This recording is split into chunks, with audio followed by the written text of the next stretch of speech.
Daddy, ती अत्तराची बाटली नक्की तुमचीच होती कशावरून?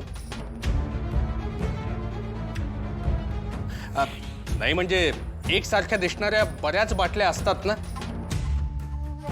त्या बाटलीसारखी नाही येत ना. म्हणजे खास बाहेरून मागवलेलं अत्तर येते. तालुक्यात काय जिल्ह्यात बी सापडणार नाही कुठं. हे दुबईच्या मित्रांनी पाठवले. म्हणजे ती बाटली तुमची असेल तर आपण गोत्यात येऊ शकतो. गोत्यातनं बाहेर काढायला पैसे देतोय ना तुम्हाला. हो डॅडी. पण डॅडी, यातून बाहेर पडण्याचा एक मार्ग आहे.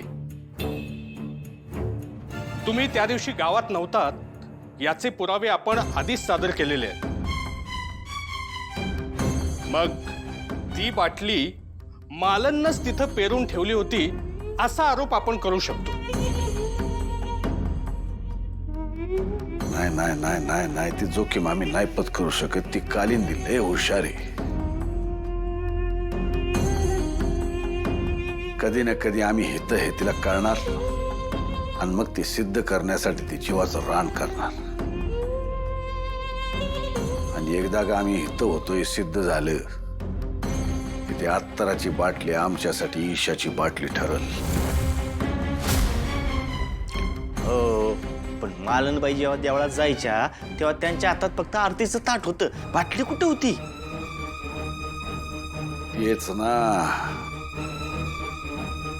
हे बाटली आमच्या विरुद्धचा महत्वाचा पुरावा ठरू शकते. परांजपे, आता काहीतरी असं करावं लागेल का हे सगळं मालनवर येईल. माणूस मेलाय म्हणल्यावर त्याच्यासाठी कायद्यानुसार कोणाला तरी शिक्षा व्हावीच लागणार. अहो पण कुणाला काही झालं तरी तुम्हाला शिक्षा व्हायला नकोय. व्हायला नको म्हणून तर सगळं चाललंय चिरंजीव. कोर्ट ज्याला शिक्षा देऊ शकतं असं माणूस कोर्टासमोर उभं करावं लागणार. त्याच्या खांद्यावर आमचा गुन्हा टाकावा लागणार. असा माणूस भेटला संपलं. वा डॅडी वा. अहो कमाल आहे तुमची. आम्ही वकील असून आमची बुद्धी अशी चालत नाही. आमचं कौतुक बा झाले. प्रकरण कसं निकालात काढायचं ते बघा, नाही तर परत एकदा आमची जेलवारी नक्की. आमची जेलवारी झाली, तुमची नरकवारी झालीच म्हणून समजा.